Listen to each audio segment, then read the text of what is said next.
Hey all.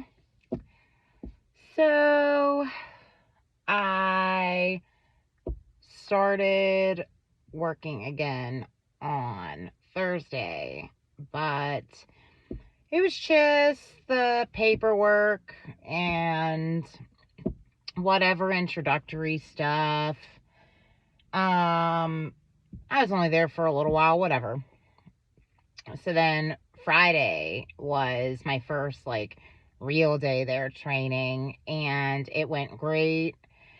And they're just kind of winging it, how it goes when you start a new job and you're not on the schedule. It's just like, all right, we'll see you next time, whenever. And Friday night, they're like, dude, you did great, and blah, blah, blah. How about we see you tomorrow at 4? And I was like, hey, the 28th tomorrow, it's my son's birthday. It's fine. I'll come in. But, I didn't even know if I was going to hear back from you guys or anything. So, if I could have it off, that'd be great. If not, I'll be here. I'm in no position to not work. And they were like, it's totally fine. You're great. We're so happy to have you. Enjoy the day. And we'll see you Sunday at 2, which was yesterday. And I made a couple of shorts on my way to work. I was so excited, driving a little over an hour, super excited to be going to work. And the last 10 minutes of my drive, I just kind of turned the radio off and just started paying attention because I just felt something weird. I don't know, it was really, really weird. And as soon as I go to get out of my car, my phone rings, and it's my aunt, my dad's sister, the one who knows about my YouTube channel and is just mortified about this. And she's calling me, and I'm like,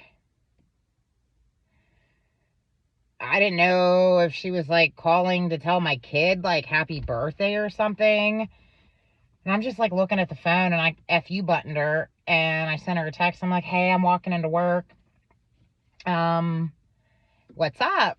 And I put my phone in my purse. And 15 minutes after I got there, they wanted me to take a picture of something on my phone so that I had it. And I see missed calls from my sisters and a text message from my aunt that says, I was just checking to see if you were at the hospital yet with your dad. So I call my sister, the middle sister, and I'm like, because I'm the baby, and then there's an older one. And I'm like, hey, I got Aunt Tracy's text. I'm at work. Brace me. How bad is it? What happened? And she's like, I don't know, dude. I guess he had a stroke and he's at the hospital, and they said he's okay enough, but he definitely had a stroke, and they're doing a bunch of tests and shit on him. So I went in to work, and I was just like, hey guys, I'm sorry that this whole weekend has been a flake fest, and I'm really sorry, but my dad apparently had a stroke, and I could stay if you want me to, but if I stay, I'm probably going to have panic attacks, and I'm probably not going to be worth much to you. And they were like, not a problem, so cool. This company has been so cool. And they let me leave. So me and my sisters and my aunt and my dad's brother all went to the hospital. And apparently my dad went to the Pittsburgh airport to pick up his friend a day early, because his friend told him to pick him up a day early, and he didn't need to be there. And while he was there, he felt like he got kapowed, like in a cartoon, and he was all messed up.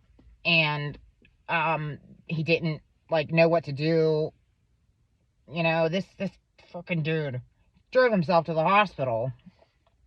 And by the time he got there, he had to call them and was like, I'm out front, like I can't get out, like I'm all messed up. And within 10 minutes they had him in scans and shit like that. So I'm talking to my one sister a little bit, and I'm like, I'm feeling kind of really guilty about this because, you know, me and him were arguing the other day about fucking politics and religion, and I feel really bad about this. And she's like, dude, like, don't talk about it anymore. Obviously, like, don't talk about that shit with him anymore. It's not your fault. And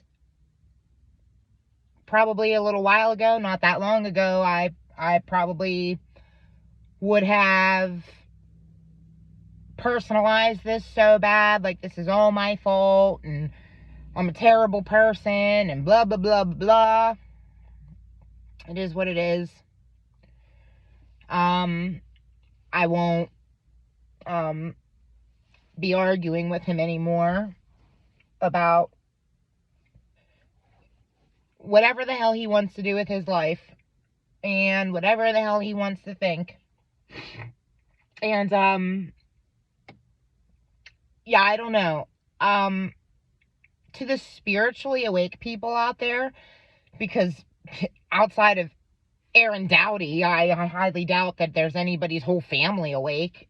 And you know, everybody's just sprinkled in like pepper on a whole plate full of salt, who is spiritually awake and understands the game. And like, what do you guys tell yourself to make you feel better about knowing that waking up spiritually or not is the difference between going to heaven and hell, basically?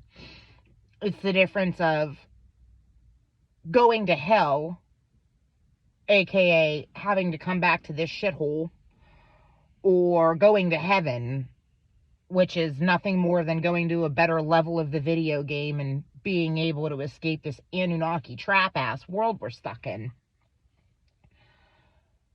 Because I just kind of feel like from now on, to deal with the heartbreak of having to just sit around and watch everybody die, I'm just going to tell myself personally that everybody that I care about who dies, who is spiritually unawake, better luck next time.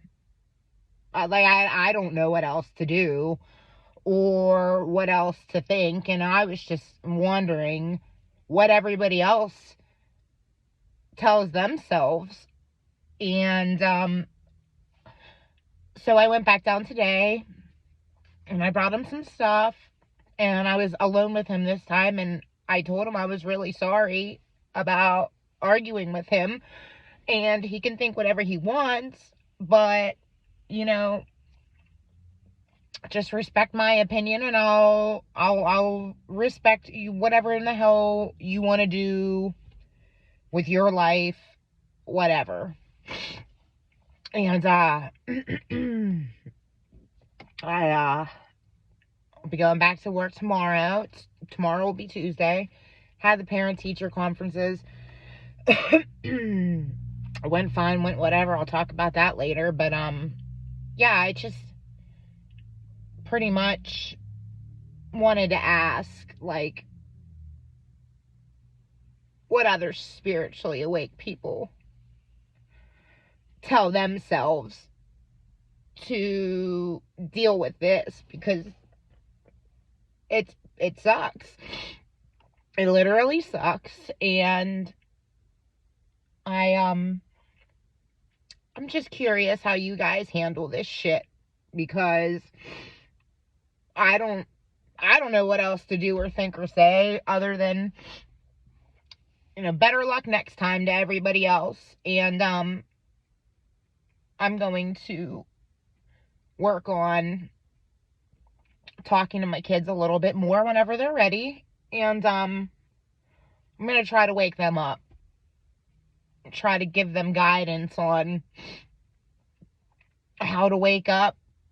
Maybe I'll write letters in case something happens, like, because it just kind of looks like if millennials don't come together and talk about the shit that matters, that we're just going to have to watch our parents die and have to come back. And I just hope that the world's a better place for them when they have to. And I hope that our kids don't have to. It's bullshit. Simulation, planet hell. And I haven't had a panic attack. I haven't had to take any Klonopin. Even though this is what I get them prescribed to me for, little baby ones, little 0.5 milligrams. I get them prescribed to me because this world sucks and I have panic issues and I'm working on them. And I mean, I haven't had a breakdown or anything, and I think I'm doing okay. Like, I mean, it's good to have them, but I mean, I've been a little bit of crybaby, like a little crybaby the last couple days, but I've kind of been crying for the last year. I've just been crying my whole life, actually, so it's just kind of like balance, just working on balance. A lot of people hate on medications and stuff like that, and I mean, Corey quits on an anxiety medication. Sometimes you need something. And whenever I was going through all of this shit and they started prescribing me all kinds of stuff, including benzos and Ambien and all of this shit, it was watching Dr. Jordan B. Peterson struggle with his depression and benzo addiction that made me really look at all of the medications they were giving me, including benzos. Because even whenever I was on drugs, like the 6 months that I was a drug addict on painkillers and heroin and shit, like I never messed with benzos. Like I was never a drinker, like never had a benzo problem. And watching that guy struggle with depression and addiction literally has totally scarred me. I feel so bad for that guy. And I'd love to see him and Paul Wallace talk. I can't even. That poor guy. I've seen that man cry so many tears. And whatever. I just wanted to pop on with a little update. And gotta go make dinner, and the show must go on, and yada yada yada blah blah blah. Toodles.